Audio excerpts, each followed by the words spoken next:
Depois de muitos anos, uma jogada ficou... Eu não sei se você vai lembrar. Entrou pra história, cara. Você comentou tantas Copas do Mundo, você tem tantos lances na sua cabeça. Eu tenho menos Copas do Mundo e tenho menos lances. Mas esse, sem dúvida nenhuma, foi o grande lance da minha vida. Cara, tu pegou a bola. E vem um turco atrás de você. E vem outro turco atrás de você. E vem outro turco. E vem o quarto turco. E passa o quatro turcos correndo atrás de você. E eu não aguentei. Parece ataque do Império Turco Otomano pra cima do Denilson. Não sei o quê. E você... Pode chorar à vontade. Aí tá com lágrimas nos olhos que eu tô vendo. Não, é porque... Cara, entrou pra história aquilo. E era um exército de turcos correndo atrás de você. Vai, Denilson, agora é hora de driblar, Denilson. Agora é hora, Denilson. Pra dentro, pra cima deles. 4 em cima dele. 4 em cima dele, Denilson prende a bola. 4 em cima dele. Uma cena diferente na Copa do Mundo. Um batalhão pra cima do Denilson. Eu lembro que depois do jogo, você falou que eu tinha feito a jogada da Copa.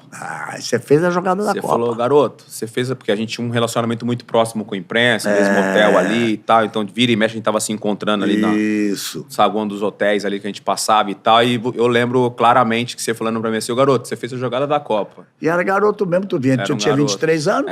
E aí morreu o assunto, vida que segue, você tava... dentro de uma Copa do Mundo, você não dá muita importância para algo isolado. Ainda tinha o jogo final, né? Então você não dava muita importância. Mas aí o pós-carreira, Galvão, o pós-carreira, por isso que eu me emociono, porque é algo que as pessoas, que as crianças, os adolescentes, pessoas que não me viram jogar futebol, no meu dia a dia, as pessoas me abordam e falam sobre esse lance.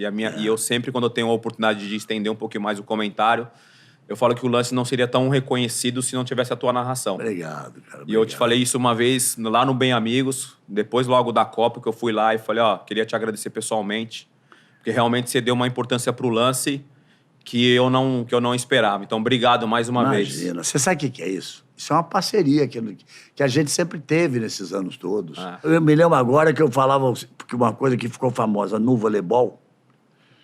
Giba neles! Num time de voleibol. Você esqueceu isso? Você está de sacanagem. Você não esqueceu isso, né? Aí, não esqueceu tanto que eu vou pelo falar amor agora, de Deus, meu. E aí, só até eu ia gritar na Copa do Mundo, eu gritar, Denilson neles! Fabrício, é responsa, moleque. Denilson neles! Você ia pra cima deles, cara. Hoje eu falo com alguns jogadores mais jovens que têm drible.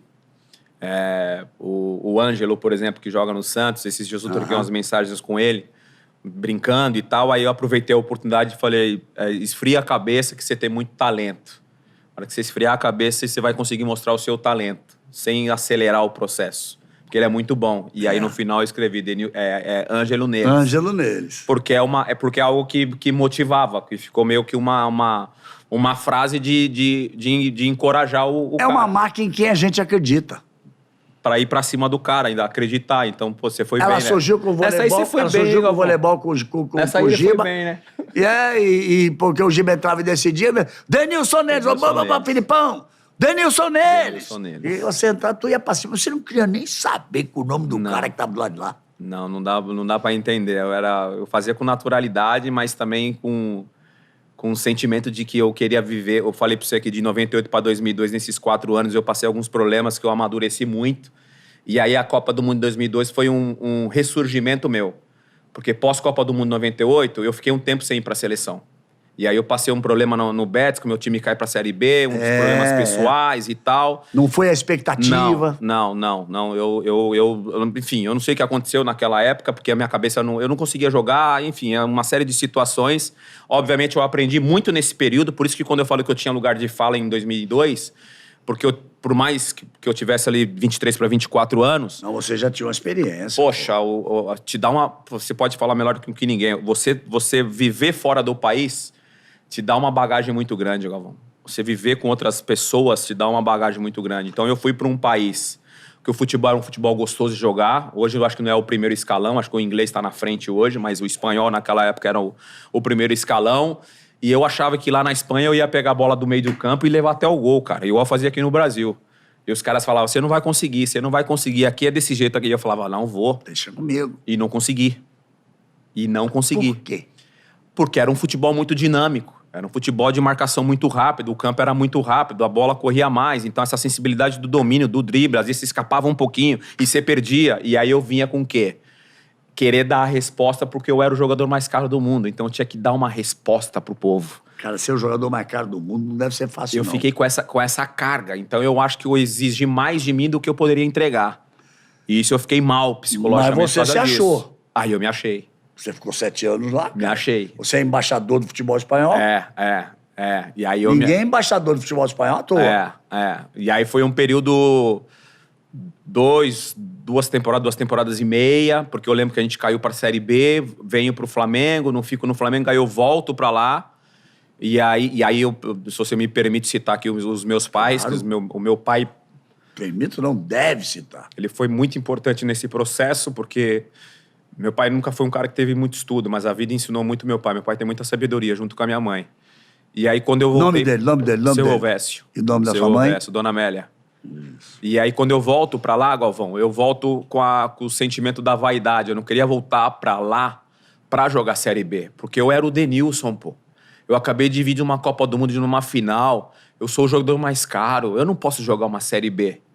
E aí foi quando meu pai falou, filho, vem cá. Tem que jogar Série B. Tem que dar um passo atrás. Não tem como. E aí eu falei, então beleza. Aí fui, joguei 6 meses a Série B. Entendi como é que era jogar o futebol espanhol, que doideira. Na Série B. E aí a partir que é mais complicado. Que é mais ainda. complicado. E aí depois desse momento, cara... Falei, poxa, descobri que o empresário tinha me enganado e não sei o que e tal. Enfim, os problemas financeiros, não sei o que. Pô, como é que o jogador mais caro do mundo tem problema financeiro? E tal. E mais uma vez meu pai e minha mãe ali conversando comigo. Eu falei, poxa, meu pai me fez uma pergunta, Galvão. O que eu sabia fazer? Eu falei, só sei jogar bola, pai. Sei jogar futebol. Aí meu pai falou, então volta a jogar bola. E aí foi quando as coisas começaram a entrar no eixo de novo, porque eu passei a jogar bem. Aí eu venho de férias, eu recebi uma ligação do Felipão, falando que ia me convocar para a seleção, que até então não tava mais na seleção. E aí eu falei, cara, só pode ser Deus mesmo agindo, porque eu tava jogando uma Série B, cara. Eu achava que ninguém tava me vendo e tinha alguém me vendo, sabe? E aí eu voltei para a seleção brasileira e vem toda essa história aí de... Por isso que eu me emociono falar de 2002, me emociono com o lance dos turcos. Porque até então eu estava vivendo um momento delicado. Até voltar. A gente fez a Copa América lá que a gente perdeu para Honduras, que foi um vexame. Foi um período muito difícil ali, Galvão. Ali foi bravo. Foi um período muito difícil. Foi um período muito difícil, assim. E a seleção foi... A seleção me fez voltar a ser o que eu era, sabe? Por isso que eu tenho uma paixão muito grande pela seleção brasileira. Por isso que eu me incomodo quando um jogador vai para a seleção brasileira e parece que não tá sentindo a seleção brasileira e tal, eu fico louco, falo com meus amigos, falo, mano, esse só vai se dar conta a hora que parar, velho. A importância de estar ali, cara. A seleção brasileira é única, Galvão. Esquece relacionamento com a imprensa, esquece se é fechado, se é aberto. É único, cara. A hora que você parar muitos jogadores de futebol... A hora que eles pararem de jogar, eles vão se dar conta do que eles fizeram de errado, a importância que eles não deram para uma seleção, para um jogo de futebol. E isso passa muito rápido, Galvão. Eu tenho 45 anos hoje. Eu parei precocemente com 30 por causa de uma lesão no meu joelho. E o que eu vou fazer na vida? Hoje eu sou um comunicador, já são 13 anos exercendo. Sérgio, dá um lancinho aqui pra mim. Desculpa, hein, gente. Desculpa. Não, desculpa o quê? Coisa mais bonita, cara. Não, dá um mas lancinho pra ele. É sempre bom... Coisa Obrigado, mais Sérgio. bonita. É sempre bom Obrigado, Sérgio. Obrigado, pontuar algumas coisas, Galvão. Porque, assim, eu sofri muito. Já comentei isso em algumas entrevistas. Eu sofri muito porque as pessoas, às vezes, olhavam pra mim com um olhar de... Não de desprezo, mas um olhar de falar, poxa, é muito brincalhão, né? É muito zoeira, né? E eu tenho uma responsabilidade desde os meus 16 anos, Galvão, quando eu me tornei um jogador profissional. O meu primeiro pensamento era em ajudar o meu pai e minha mãe. Tirar o meu... Parece histórias... Tem 1000 histórias parecidas com a minha. E eu valorizo a minha história. Eu aprendi a valorizar a minha história. Minha mãe foi diagnosticada com câncer.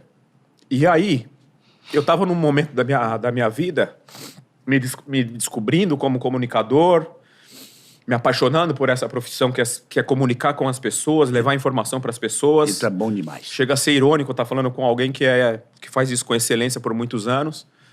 E a minha mãe foi diagnosticada com câncer, eu não sabia o que fazer, procurei o melhor médico, o Dr. Macedo, um abraço pro Dr. Macedo. E eu vivia também esse questionamento com o meu comportamento, que foi o meu comportamento sempre, com a imprensa, com os meus amigos. Eu sempre fui um cara muito extrovertido, brincalhão. Mas chegou um momento que eu achava que as pessoas me olhavam com o olhar de um cara que vivia a vida, cara. Ah lá, pô, o cara vive a vida, o cara não tá nem aí pra nada. E não é verdade. Nunca foi verdade. Né? Mas esse seu jeito que encantava a gente também. Era o seu futebol era um reflexo do Denilson, da sua forma de ser. Exatamente. Então isso me incomodou nesse período da minha vida. Aí veio o diagnóstico da minha mãe de câncer, veio o processo de cuidar da minha mãe, um processo muito difícil. E aí eu lembro que na consulta definitiva que minha mãe tinha que fazer uma cirurgia, eu saí do consultório do médico, antes de passar pela secretária, a secretária falou: Denilson, o doutor quer falar com você. E aí um trajetozinho de 3 metros, 4 metros, assim, passou tudo na minha cabeça, que eu achei que o diagnóstico já não era o mesmo, era o pior, que ele não queria falar perto da minha mãe, aquele negócio todo. E aí ele virou pra mim e falou assim: eu percebi que você é o provedor da família. E eu te acompanho como atleta. Você foi um atleta de excelência e tal. E você é um cara muito legal, você transmite uma energia muito boa, você está sempre muito alegre e tal. Saiba que isso pode ajudar na recuperação da sua mãe. Olha. Esse teu jeito de ser. Eu falei: você acha, doutor? Ele falou: acho não, eu tenho X anos de experiência e acho que isso vai ajudar a sua mãe a se recuperar. Então, a hora que você estiver perto da sua mãe, seja você. Falou assim. E ajudou? Hoje eu tenho minha mãe em vida. E hoje eu tenho muito claro que eu não vou mudar meu jeito de ser. Tá certo. Aquele olhar de: olha lá, só vive a vida, lá, só quer zoeira. Isso me incomodou muito num período da minha vida. Hoje não me incomoda mais. Hoje eu sou esse cara que você conheceu desde lá de 16, 17 anos, quando você comentava jogos do São Paulo.